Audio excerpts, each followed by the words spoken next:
Le professeur a expliqué la question des 20% qui jugent bon, ok. Pourquoi encore cet accord de gouvernance? Voilà. Ouais. Et ça me donne l'occasion de revenir là-dessus. Effectivement, à la réflexion,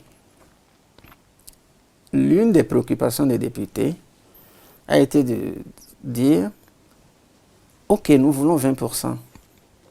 Mais si, au lieu de 20%, donc je vous ai dit, 20%, c'est parce qu'on espère qu'il y aura 5 partis qui auront chacun 20%.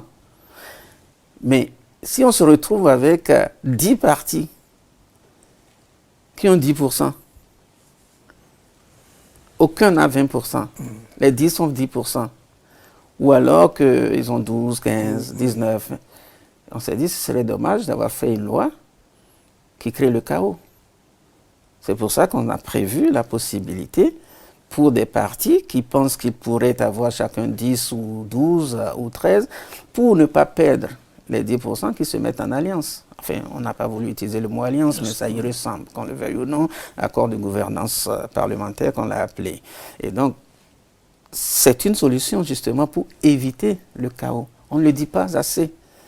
Donc les 10%, c'est pour venir en rescousse à la possibilité pour aucun parti de n'avoir 20%. Vous comprenez?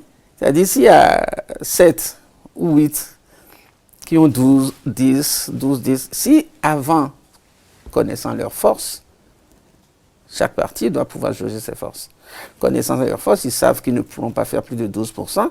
Il vaut mieux qu'ils aillent en alliance, en accord de gouvernance avec les autres partis de même calibre. Et dans ce cas-là, la loi prévoit que tous ceux qui ont 10 et au-dessus leurs voix sont comptabilisées. Et donc je pense qu'on a tout prévu dans cette loi. Elle n'a pas été faite pour le chaos. On a anticipé sur les chaos. Et je pense qu'on ne pourrait pas faire meilleur travail. Maintenant, on peut toujours faire mieux. On peut toujours faire mieux. Mais il faut nous prouver que ça va être mieux ce qu'on va nous proposer. Et donc c'est ça l'explication de ces 10%. Pourquoi ne pas alors ramener à 10%? Non, on a voulu maintenir la barre de 20%. Mais en plus, ça me donne l'occasion, il y a aussi une dimension du débat qu'on n'évoque pas souvent. Et c'est en cela que moi je suis sous le charme de l'esprit de sagacité du président de la République quand il évoquait cette question. Même moi, quand on en parlait au début, je n'ai pas vu. Il y a une dimension sociologique importante dans cette loi. C'est quoi? C'est que depuis toujours, nous avons construit dans notre pays une société de méfiance.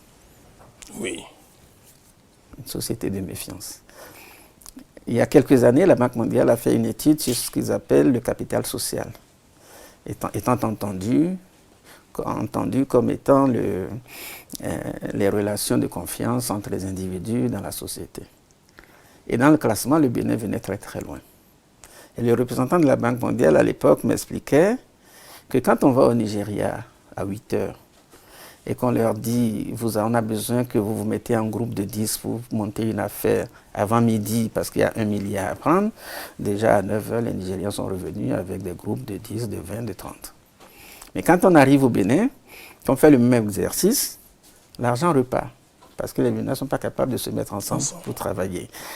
En voulant cette réforme et en voulant les partis nationaux, le président contraint les acteurs à travailler ensemble.